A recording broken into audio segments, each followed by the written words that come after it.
for the convention to renominate Donald Trump for president right here in Charlotte, North Carolina.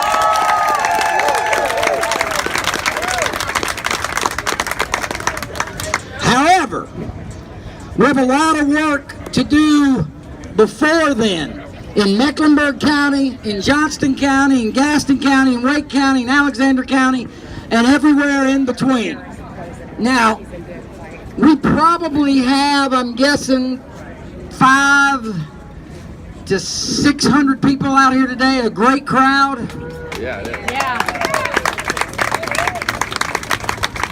And it is a great start. We've got to come up with somewhere between 7,000 and 10,000 volunteers to make sure that this event shines the brightest light on both Carolinas and highlights all the great things about North Carolina, whether it be our NASCAR, our barbecue, our Republicans, but most importantly our people, Republicans, Democrats, Independents, everybody that makes North and South Carolina work are all going to be a part of this. But it is going to be the core part of our Republican Party that we're going to need volunteers for. Now make sure before you leave today, you get signed up. And people ask me, they call up and they go, I want to do this, I want to be on this assignment, I want to do that. Well, we're not ready to do that yet.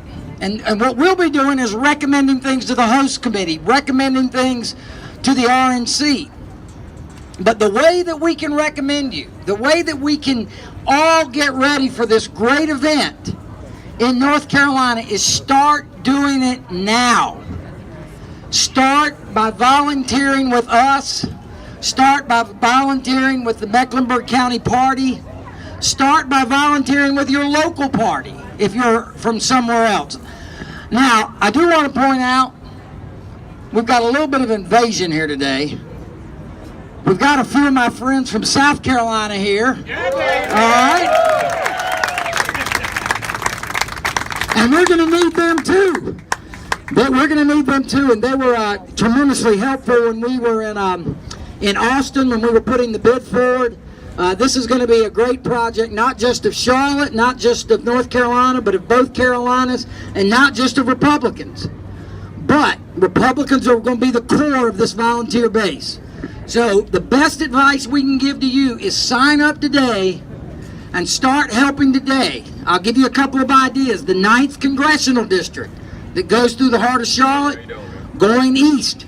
That is an area we're going to need people. We have a number of tight legislative districts out here in Mecklenburg County. We have them almost anywhere in the state that you may be. South Carolina's got all types of races that they are working on. So that is the biggest and most important thing to do, and you have started us getting on the road to getting all the volunteers in place.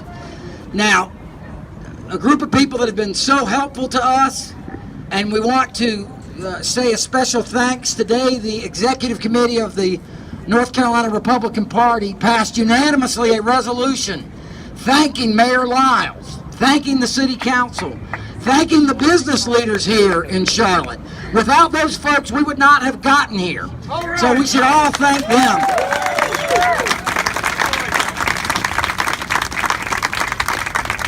And I think if you could have been in Austin with us, and there was a handful of us, Sarah Reedy was with us, and we had, the mayor came down, and what you saw were a lot of people who put politics aside. And look, I live politics, but on this particular event, they put politics aside because they know having the convention, having thousands of visitors, having television cameras from all over the world here for a week, it's good for North Carolina, it's good for Charlotte, it's good for South Carolina. So it does say something that it should all uplift us, and we're all political people here, that a lot of people have put politics aside for the good of our states, and they should be credited for that.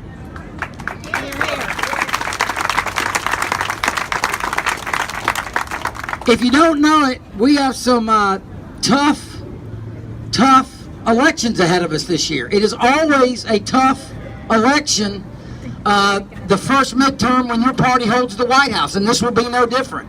The Democrats in North Carolina have better districts. I do want to inform you today, if you haven't heard one thing, I'm amazed about this, but Governor Cooper has announced, after the legislature overrode him on 2 vetoes today, that he's going to court to try to block you from having the right to amend the state constitution in the fall. To literally try to block constitutional amendments passed by the legislature from going on the ballot. I've never heard such of a thing, but it comes from a governor who would rather sue than govern. And that is something we're going to have to watch in the coming weeks. But that's the kind of fight. We have to fight them at the ballot box. We have to fight them to get our votes out, and often we're having to fight them in court. And we're going to need you in this fight, knocking on doors, calling your neighbors, and getting our good folks out to vote who may vote with us in presidential years or may vote for us some years. We got to get them to vote this year. We got to get them to vote this year. This year's going to decide who runs the legislature, who's going to control Congress. With that, I'm going to turn it over to our good friends who are helping us host this event today and are going to be activating a lot of our volunteers. Chris Turner, our chair here in Mecklenburg County. Chris.